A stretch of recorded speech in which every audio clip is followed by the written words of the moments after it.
From Ricochet Media, this is Unpacking the News, a weekly series of conversations highlighting Canadian cultural and political diversity from coast to coast. I'm Andre Goulet. For the price of a cup of coffee, you can help keep this show weekly through summer 2018.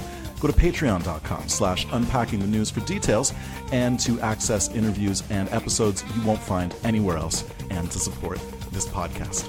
Thanks. Over the next couple of months, the show's going to be focusing on amplifying the Canadian left podcast community. It's a small scene, but it's been expanding a lot this year, and we're really excited to be distributing some of these shows on the Ricochet Podcast Network. So if you're not already listening from west to east, here's a pan-Canadian rundown of what you'll find at ricochet.media. From British Columbia, Well Reds is a literary review hosted by Vancouver comedian Charlie Demers, featuring in-depth conversations on a different left book each month. The June episode features journalist Leigh Phillips, author of Austerity Ecology, A Left Defense of Growth, talking with Charlie about John Newsinger's Hope Lies in the Proles, George Orwell and the Left. I don't think there's anyone else in North American comedy podcasting who can routinely achieve a conversational balance between Marxist theory and laughs besides Charlie. So if you haven't already, check it out. Moving east provincially, from the birthplace of the Canadian Commonwealth Federation, you're going to love the caustic analysis of provincial and Canadian politics from Calgary-based academic roundtable, The Alberta Advantage. The bi-weekly episodes of this podcast are consistently excellent. Check out last week's show, which goes beyond the prairies for a look at why public ownership of Kinder Morgan is the wrong kind of socialism.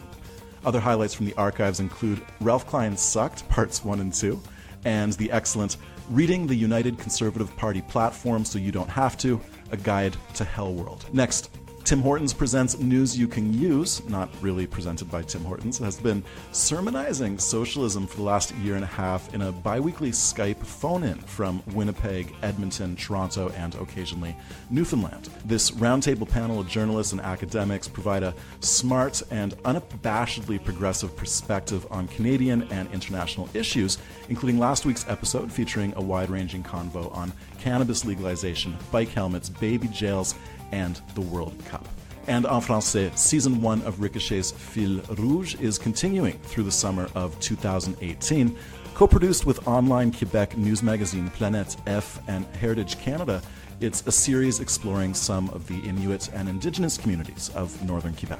You can find it on iTunes at Ricochet and rebroadcast right here on the Unpacking the News feed.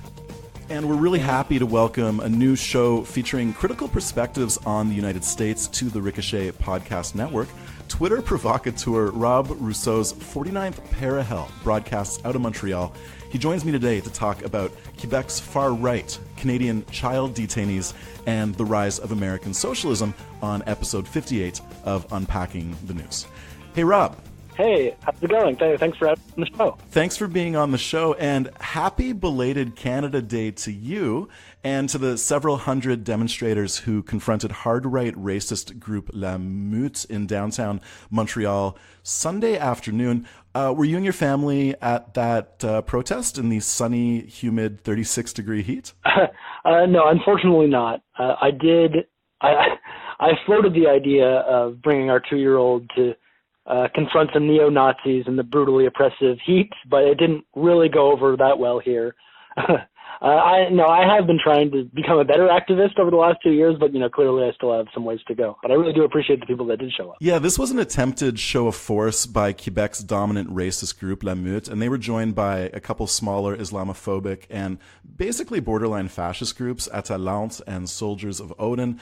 But this is a city that's dominated by anti-racists, pretty much. Montreal is, not particularly xenophobic. So the goal of the action from Atalante, La Meute, Soldiers of Odin wasn't to encourage dialogue, it was to provoke, wasn't it? Yeah, of course. I mean, really, I think the goal of any right-wing movement, from these open fascists that are marching in the street to the reactionaries in Parliament or in Congress or in the media, it's not really to have dialogue. That's not what they're interested in. That's been, I think, a key learning for me over the last 10 or 15 years of observing politics, which is that the right any of these forums doesn't want dialogue. What they want to do is use the social rules or political norms available to them in order to impose their agenda on people. The journalist John Milton, at 514John on Twitter, he was reporting for Concordia University's The Link magazine, and he was live tweeting from the counter-protest Sunday. By the way, he and his colleagues are doing really excellent reporting on the far right in Quebec. Listeners should check him out. And he noted that because of the anti-racist counter-demonstration, the far right weren't actually able to march through downtown Montreal. They just stood around for 4 hours in the adjusted for humidity 45-degree heat. So what do you think? Was Sunday a defeat for the racist right in Quebec? Absolutely. I mean, you pointed out that we have a kind of a long, notorious history here, and we have kind of a world-class anti-fascist movement here in Montreal, and it made me really proud to be a Montrealer, yet to see that yesterday. You know, we're seeing the far right on the rise across the world, and it's scary, but even if the political world or the media world have been kind of slow to adapt, the movement that we've seen rise up to meet these people in the streets, you know, wherever we've seen it, in Montreal, in Berkeley, in Charlottesville, in the UK, it's been really inspiring. And this kind of toxic right-wing ideology might be gaining ground politically around the world, which is a profound challenge in and of itself. But I think this has more to do with the ineptitude and the failure of liberalism and neoliberalism over the last 10 or 15 years. And when it comes to these street demonstrations and the counter-protests we've seen, it shows us all right in plain sight that there's more of us than there are of them, and that they might be having some success politically, imposing their will on us. It's not going to be an easy task for them. And I really appreciate anyone who's gone out there over the last 18 months or 2 years and put their bodies on the line to send this really powerful message. It's been a really thankless job, as they've been kind of constantly demonized by the media establishment and kind of put on the same level as the racists and the fascists that they're trying to marginalize. But I really appreciate the people that have been out there. It's been really inspiring to see. Yeah, I had a ton of respect for the people that were out there Sunday, and I felt especially bad because I'll confess, I wasn't there. I was actually participating in a different Canada Day experience that is as profoundly Montreal as countering fascists in the streets. I was helping a buddy move for 5 hours in the oppressive heat of the afternoon, and it was just the basement, the second floor, but by the end of the 5 hours, I was done. I was completely destroyed. Around 130,000 Montrealers move apartments every July 1st. Do you and your family rent? Yes, we do. Okay, and that's like nearly 2/3 of us on the island. 1 million people in Montreal rent. Did you guys move yesterday? No, thankfully not. We did not move. We've been in the same building for about the last 5 years, and the last time we did move, we just moved from the upstairs apartment to the downstairs. And even that just absolutely killed me. I was completely miserable doing it. Moving is probably one of my least favorite things to do in the entire world. So thankfully we've been able to kind of put down roots a little bit where we are over the past few years. But there's never more solidarity than when you're sharing this terrible experience with 130,000 other people in the summer heat. I kind of had fun, even though I died. But you had lots of time on Twitter since you weren't moving, and you tweeted Sunday, "Happy Canada Day to the many Canadian children currently residing in immigration detention centers." And you linked to the University of Toronto Faculty of Law report, Invisible Citizens, written by Hannah Gross of the International Human Rights Program. Where did you come across that report?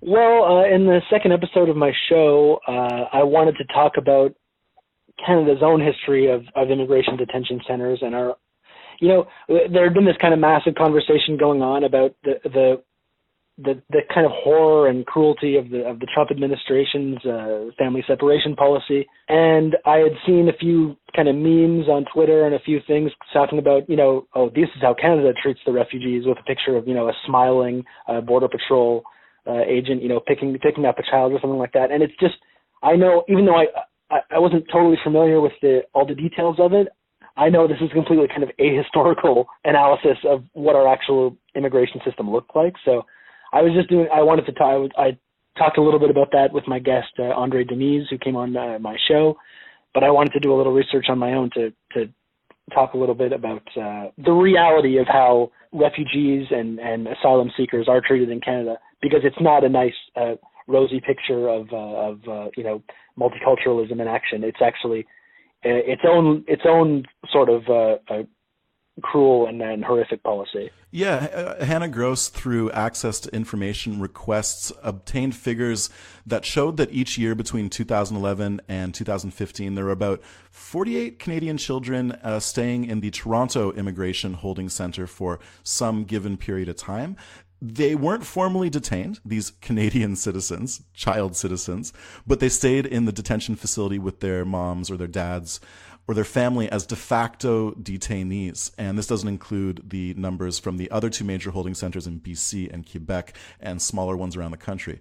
The numbers are also going to rise a lot in the near future because more and more asylum seekers are seeking refuge in Canada, particularly from the United States. What's behind this recent increase in asylum seekers? Well, I think it's a situation of the chickens coming home to roost, really. It's, the United States and by association Canada and other Western countries who have given them diplomatic cover or actively participated in what they've been doing have been destabilizing different countries in the global south and, in South America and Southeast Asia, in the Middle East for decades now. And the more that these situations have deteriorated, the more people are fleeing the chaos that's been unleashed in all these countries. And that's why they're making their way to the United States and making their way to Canada, because obviously the United States has proven to be similarly hostile to their needs. Yeah, you're right. I mean, it's the drug, it's the war on drugs. It's the legacy of 80s death squads and destabilization of democratically elected governments in Central and South America. And then I think also in last year, it was a lot of Haitians coming, particularly from New York City, because the sunset clause on a law that had been allowing them to live in the United States was ended by the Trump regime. And that has led to a pretty massive influx of asylum seekers in Canada. So according to Global Detention Project, which is a Geneva-based human rights NGO, Canada has, quote, adopted important reforms in recent years, including the introduction of a national immigration detention framework aimed at improving detention conditions and reducing the use of prisons for immigration reasons. Concerns, however, remain. 1/3 of immigration detainees are still held in prisons, including people with mental health conditions. There's no maximum limit to the length of detention. Children may be housed in detention facilities to prevent the separation of families. And the word housed here is in quotation marks, and it kind of sounds humane, like an immigration detention policy prioritizing keeping families together. But Canada is one of only a few countries with a mandatory detention policy, which includes detention for up to 12 months without judicial review. And we have anti-terrorism provisions on the books in our immigration legislation that has been used to detain and deport foreign nationals on secret evidence. What do you make of that policy? Well, it's very Canadian, isn't it? I mean, it's basically a concerted effort to use language to soften or whitewash or sanitize these kind of indefensible acts, which is that we're imprisoning people en masse for seeking asylum in this country. And this is what we've been doing since the foundation of the country. We're essentially a settler colonialist society, a racist society. And we've been whitewashing this since the foundation of the country, and it's become exceptionally easy over the last several decades with the United States to kind of point to them as a comparison and say, well, no, things are not so bad as that. But I think more people are beginning to wake up to the fact that it is just as bad, and we might be putting a nice face on it, but you can't really argue that it's much better. I mean, I think, if we have families living in our detention centers, I guess that's better than families being torn apart at the border and separated intentionally the way it's been happening in the United States, on the southern border of the United States. But I mean, how much better is it? It's not. It's still a system where we're locking people in cages for trying to enter the country, and that system of itself, I think, is becoming untenable. It can't go on forever, and more people are waking up to the horror of it. Indigenous Services Minister Jane Philpott called for an emergency meeting last year with provincial, territorial, and Indigenous representatives because there is a crisis in Indigenous child welfare. 40,000 Indigenous kids are in the child welfare system in Canada in 2018. And get this, Philpott points out that the system as it functions today, in which the amount of money that child welfare agencies receive rises with the number of kids that they seize from their parents.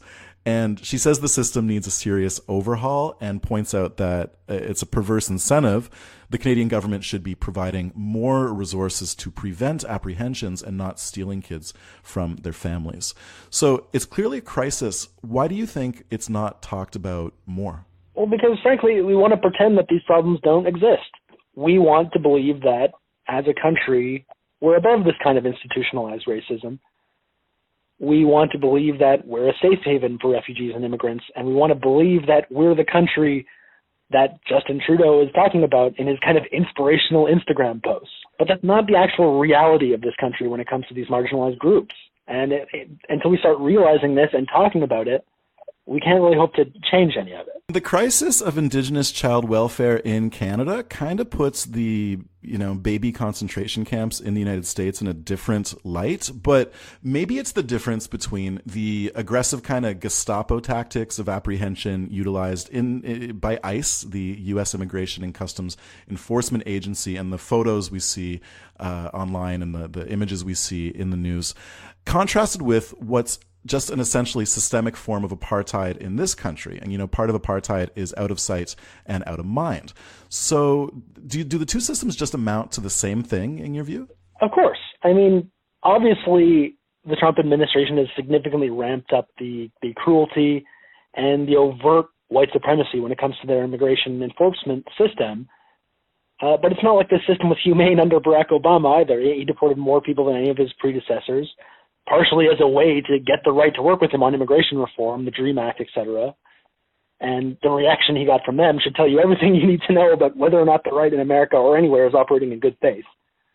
But it was still a very inhumane system that functioned by tearing apart families, and that's how it works here as well. And to me, it's actually a good example of the comparison between kind of neoliberalism versus hard right conservatism in a nutshell, which is really just a difference in semantics. You can put a friendly face on it, or you can embrace the horror of it, but it's still a system that's subsidized by cruelty and horror, no matter what. Happy Canada Day. I want to complete the pivot to talking about the United States by formally introducing listeners to your new podcast, 49th Parahell, available now on iTunes, SoundCloud, and at Ricochet Media. And I would describe it as a weekly look at the United States through a Canadian lens. Does that sound about right? Yeah, I mean, ultimately I wanted to give myself space to talk about both. I've been following American news for a while, and I was kind of trying to find a forum that I could talk about my feelings about what was happening there. And I thought maybe there might be some Americans that would appreciate sort of in a more international perspective on what's happening there. But I also wanted to give myself space to talk about what was happening in the news in Canada. I think a big revelation for me over the last 2 years, seeing the rise of the far right, seeing the election of Donald Trump, has been that I need to start becoming more politically involved with what's happening here in this country. I think I've always been a participant in politics here, but I think I've been more of a passive participant. And I wanted to start learning about the different ways that Canada is not better than the United States, and the way that the reality of this country is kind of in contrast to the way it's presented often in media. So really, yeah, what I wanted to do with my show is both, is talk about a Canadian perspective on American news, and also to talk about what's happening here in Canada, and hopefully start to wake more Canadians up to this kind of urgent need for people to get involved in order to preserve what we like about this country, and to, in fact, extend it and make it a country that works better for everybody. To me, 49th Parahell is amazing because it was basically perfectly realized from the very first episode, which is kind of extraordinary. So I want to know, what's your background in media, and why are you knocking it out of the park so effortlessly from the get-go? Well, I've been freelance writing for about 4 years now. I write a little bit about politics, and I've always been extremely interested in it. My background more is in I worked in advertising for a few years. I was in the music business for many years, which is kind of a story for another time. I became really fascinated with kind of this rise of the new left in America and the kind of podcast left there. I really thought that there was a market for that here, to talk about both the United States and talk about Canada from this kind of unabashedly progressive or socialist viewpoint. So it was something I've been thinking about for a long time, and I think that's probably why the show has kind of, I think, found a voice early on, which is just that it's been really percolating in my head for a long time now. And I think the main thing for me about watching it now was that for a long time I was kind of reaching out and trying to find someone that could co-host it with me, that I can kind of banter with and bounce ideas around with.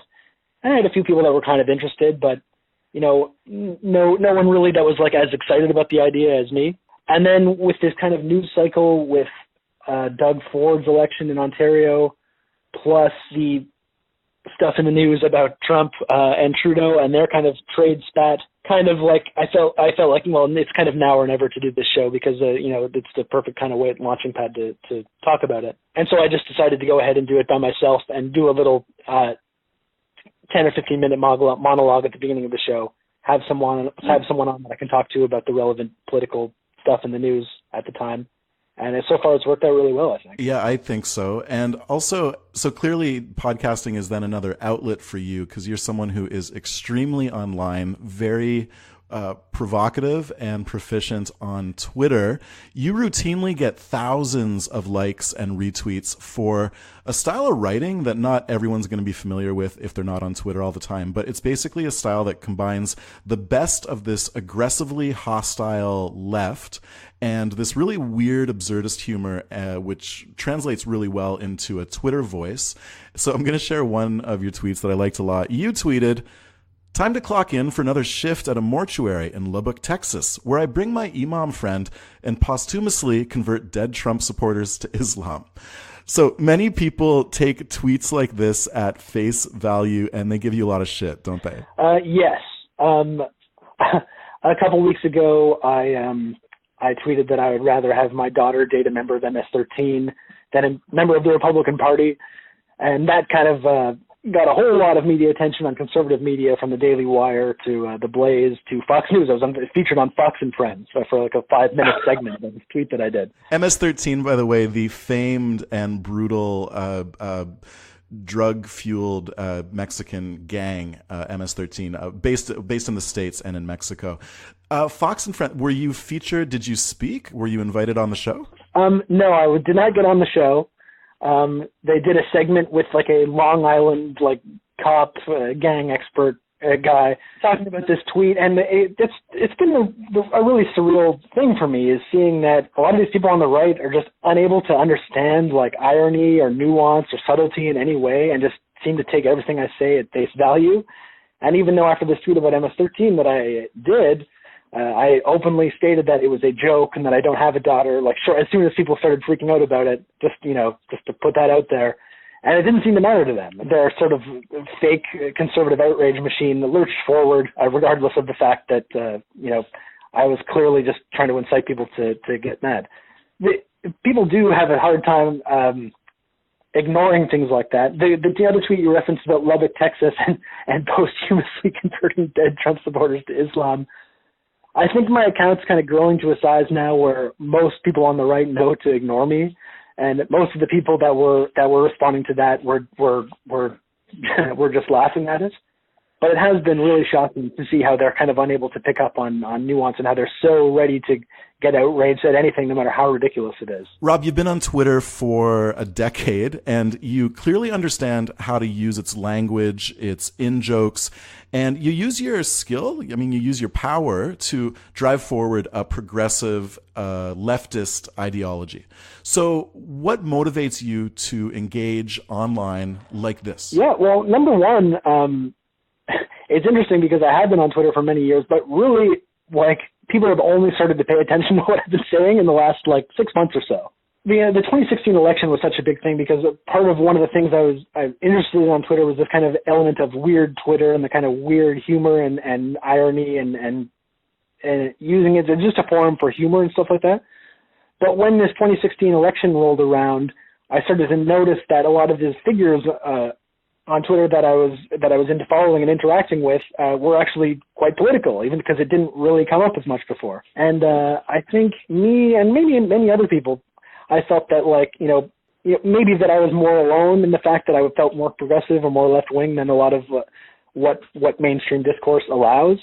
But during this period, all of a sudden I started to realize, actually, lots of people feel this way. Lots of people are much more left-wing than what the sort of terms of debate are in America. And it's really interesting. And it's been really inspiring, I think, to see this kind of new left rise up that's a little bit more confident, a little bit more brash, a little maybe less academic, and, that is a lot more willing to sort of meet the right in a way that liberals are not able to do. The idea that a guy like Ben Shapiro has been sort of normalized as a mainstream conservative media figure, I think that's a massive indictment of sort of liberal media establishment and the way that people like him use these modern rules of liberal discourse in order to advance a really toxic agenda, but under the guise of free speech or things like that, are able to get their ideas out there. And I really believe in sort of this idea that the new left is advancing of not meeting these people on the same ideological terms, of being much more confrontational, and basically practicing politics the way that they do. Listeners, go to Rob's Twitter account at Rob Rousseau to see the screenshot of the Fox and Friends gang with his face on a phone in the background screen. It's pretty weird. Okay, and so hearing about this kind of just absurd collision of your joke and Fox and Friends talking about it for 5 minutes in morning prime time. Like, America is pretty fucked at this point, and so I just wanted to review, the horror stories of the last week. So first off, their Supreme Court ruled against mandatory union donations a week or two ago. This is basically going to kill off an already weak union establishment. Supreme Court Justice Anthony Kennedy is going to be retiring this summer, which will definitely pave the way for a super hard right court, which will 100% likely overturn abortion rights in the U.S., allowing a majority of states to no longer allow abortions within their borders. There was a mass shooting at a community newspaper newsroom in Annapolis, Maryland.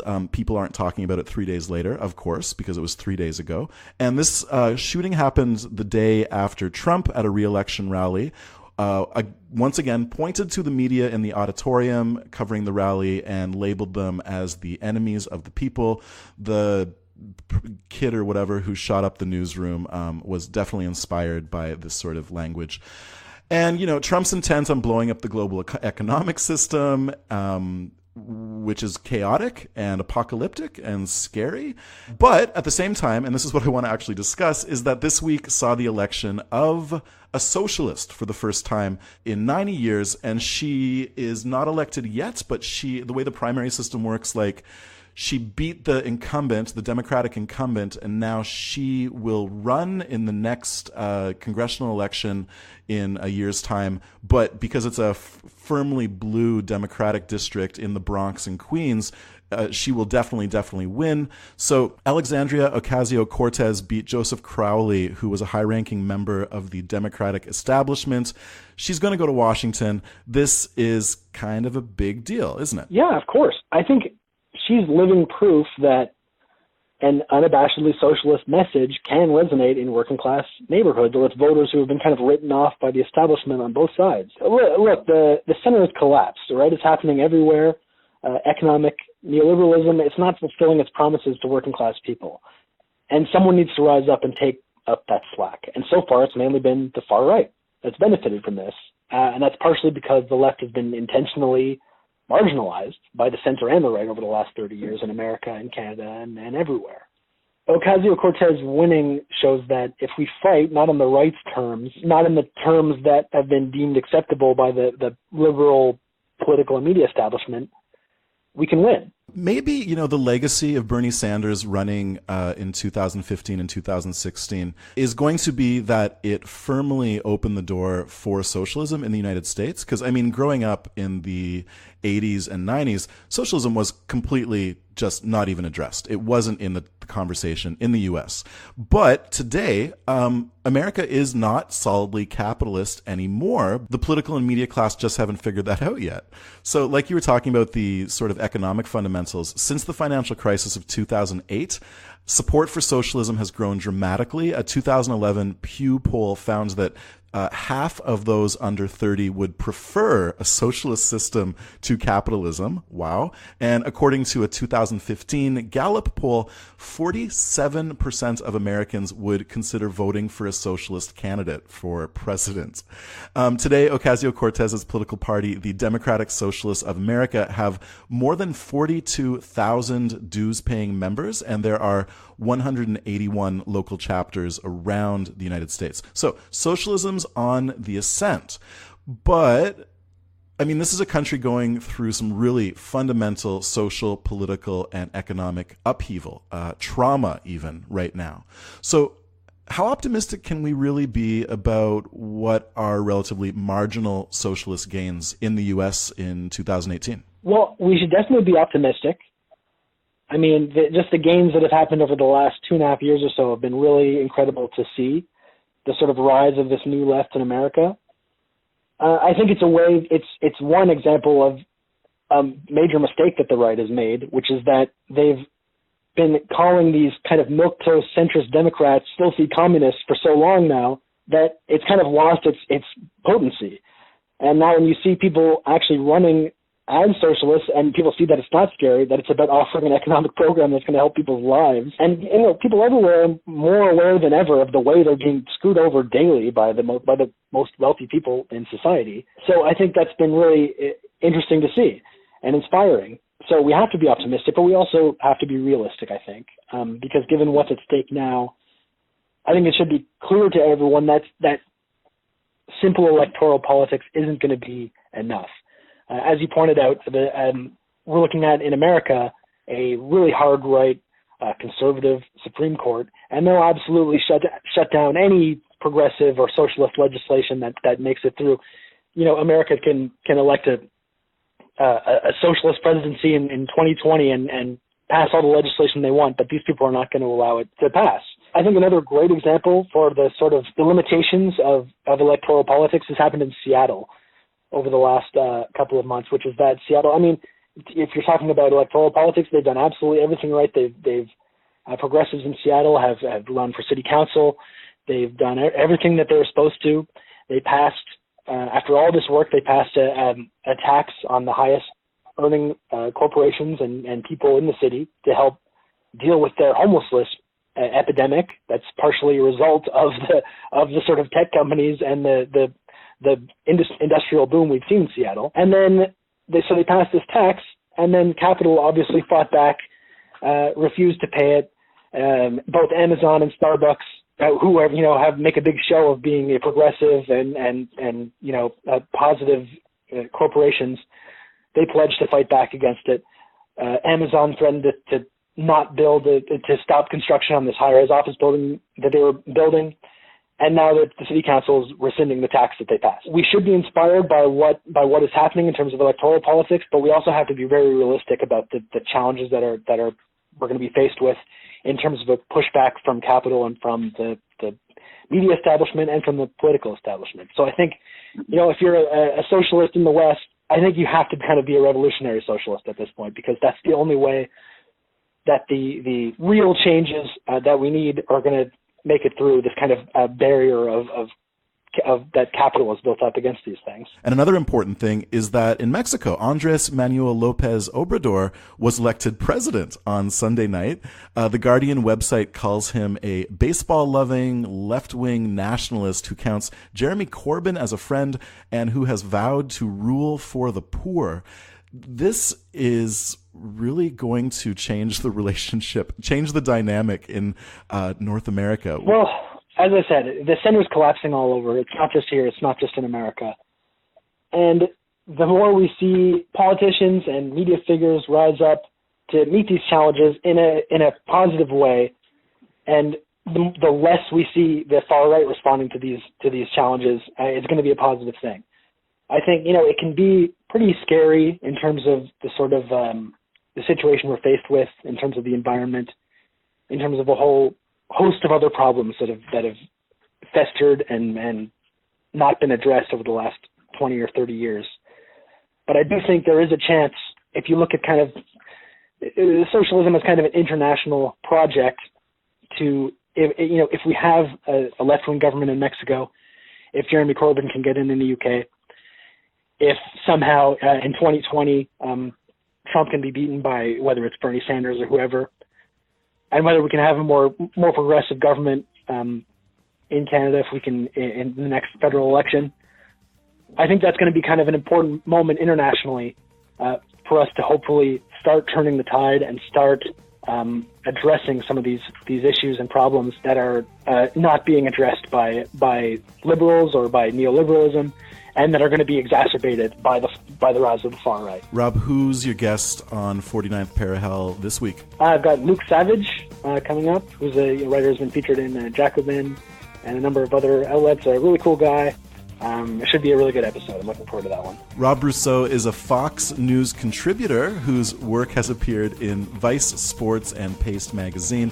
His new podcast, 49th Parahell, can be heard every week on iTunes, SoundCloud, and at Ricochet Media.